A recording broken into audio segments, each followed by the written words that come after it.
Hello everyone, my name is Sahitha. I'm a master's student and a research assistant at University of Wisconsin Madison. I have dedicated this channel for my quest of finding meaning, happiness, and getting more what we have to do on a daily basis. Recently, I attended a talk delivered by Professor John Suski of University of Wisconsin Madison. Few minutes into the talk, I resonated with the talk. I felt as if this talk was designed only for me, and that was because of the situation that I was experiencing then. And this talk was on imposter syndrome. Few months back, I was in Sri Lanka, a very beautiful island, but undergoing much economic turmoil.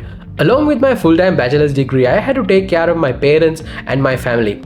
I spent for the education of my siblings and I spent for the medication of my parents, all with a part-time tutoring job that I did.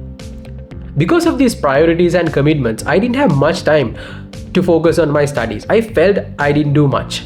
However, towards the end of my specialization in agriculture and biological systems engineering, I was able to validate a brand new concept as my undergrad research. Surprisingly, this research was selected by the American Society of Agriculture and Biological Engineers for their annual international meeting, which is the annual conference. And this was the first time a Sri Lankan undergrad had ever presented their research in this hallowed 100-year all conference. And that is how I got the opportunity to study for my master's and work as a research assistant at University of Wisconsin Madison. I was thrilled because of my accomplishments. I felt as if I did something amazing. However, when I started working in the lab and attending my classes here in the US, at the university, I felt something strange. I felt as if I didn't belong here. I felt I was just lucky to be with these eminent scholars and bright people. I felt everybody around me was brighter and smarter, and I was lagging behind. And it was just sheer luck. Placing myself at the right time and the right place got me here. Well, that was imposter syndrome. Dear friends, am I alone? No. Do you know that about 70% of our population experiences imposter syndrome, this nagging condition, at some point in their life? And this does not discriminate any age, gender, or level of profession. Anyone with any accomplishment, any walk of life can experience imposter syndrome. Even the most accomplished, successful people have publicly admitted that they have been imposters at times. So what do you mean by this imposter syndrome? Imposter syndrome is this nagging feeling of self-doubt and the fear of being exposed as a fraud, even though you have been successful and accomplished something.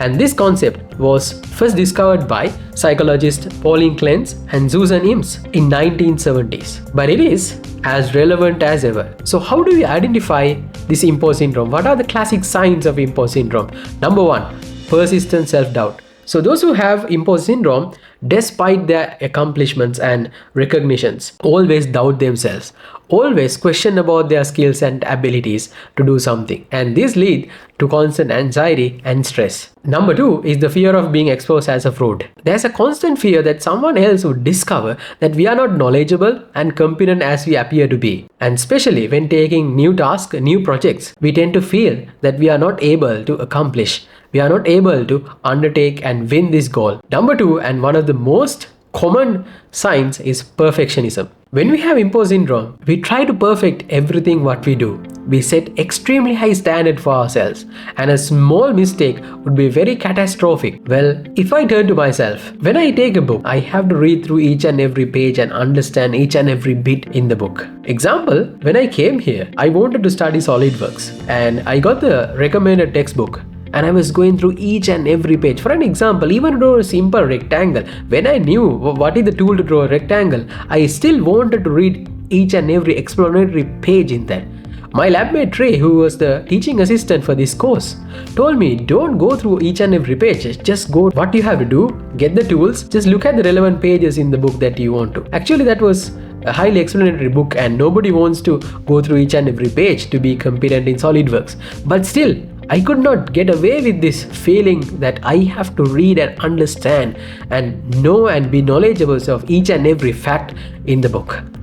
So that's one example of being perfectionist. Number four is overworking. To cover up feelings of inadequacy, when we have imposter syndrome, we tend to overwork. Most of the time we won't be productive.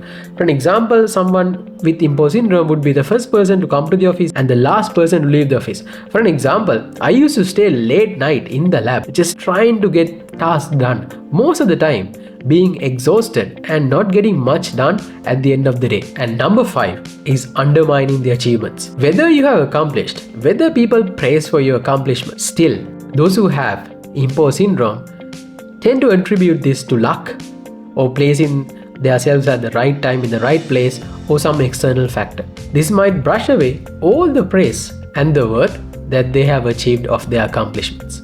Well, now we know how to identify the imposter syndrome. Just look at yourself. If you doubt whether you are an imposter, see whether you have these classic indicators of imposter syndrome. So how can we relieve ourselves from imposter syndrome? The Secret Thoughts of Successful Women and Men, Why Capable People Suffer from Imposter Syndrome and How to Thrive in Spite of It by Dr. Valerie Young is a must read for anybody who is having or suffering from this imposter syndrome. Well, Valerie Young is a global thought leader on imposter syndrome. She has been helping people for more than 30 years to overcome this fear of imposter syndrome. Well, I have listed down 8 takeaways from this book that we can apply to ourselves to overcome imposter syndrome. So in one of her blog posts, she writes, "Perfectionism magnifies your mistakes and minimizes your achievements. Remember, being perfect is not the goal, but progress is." First and foremost, if you want to overcome, the first key takeaway from her book is to identify imposter feelings. Well, this is what we did in the first part of the video. So once you have understood the indicators of imposter syndrome, it's really good to know that you're not alone. Most people in the world experience this sense of imposter syndrome, so that you will lose the sense of isolation and uniqueness in your problem. So number 2, in order to overcome imposter syndrome is to understand the root causes of imposter syndrome. So we may have multiple reasons for being an imposter. It's really good to sit back and think, why am I thinking like this? That would make you to reflect on yourself and understand the situation. Number 3, a very important fact, redefining success and competence. As I told you, when we have imposter syndrome, we tend to self-doubt and set high standards for ourselves. It's good to redefine what you mean by success. One of the best examples that we can take is a team that plays a sports team. Well, once a sports team is lost, they don't stop there. They will come back in the next game. So what they do is they think that let us get them in the next game. We should overcome these misguided rules of thinking like I should always know the answer. I should never ask for help. We need to understand that we have to recognize ourselves that we have the right as the next person to be wrong and have a off day or ask for assist. So I have learned this throughout my days at the lab. There are so many things that I need to learn, but it's really good to ask my lab mates who is doing a PhD, who was a TA, or who is capable in that skill, just to tell me. Because it's okay to understand, it's all right to say that you don't understand, because we cannot know each and everything in the world. And number 5 is to develop a new response to mistakes and criticism. As we know, Henry Ford famously said, failure is the only opportunity to begin again and more intelligently. Well, instead of beating ourselves for the falling short, we can think, as I told you before, what players in the losing team do. Instead of spiraling in the self-doubt of criticism and setbacks, this book suggests us to be more constructive in our responses and learning the process of feedback objectively. Number 4 is to break silence. If you're feeling like an imposter, you can talk to somebody who is very trustworthy, because this is not a serious problem. If you talk to somebody, you realize that the other person may have also experienced the same thing, and it's really good to talk to somebody in your similar status.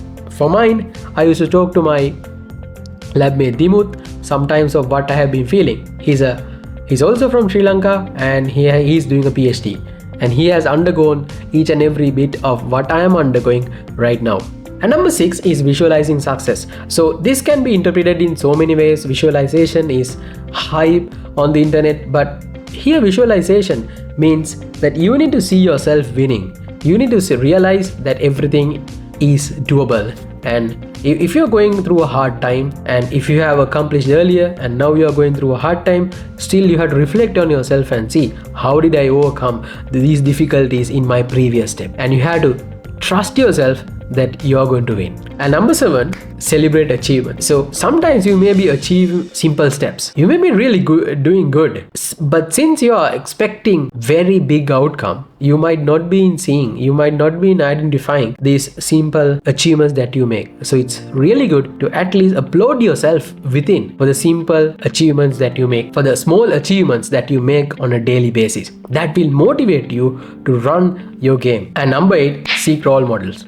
So seeking role models is looking at somebody who has really accomplished, who has undergone your path, because it says that in the world there may be at least one person who had gone through your path.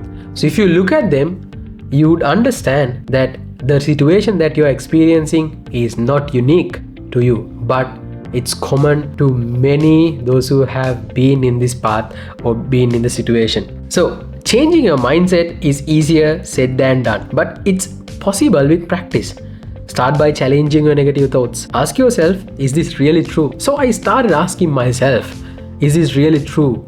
Am I really the problem? Or is this really wrong? Should I be shameful? Should I be fearful? More often, you will realize that it's not the case.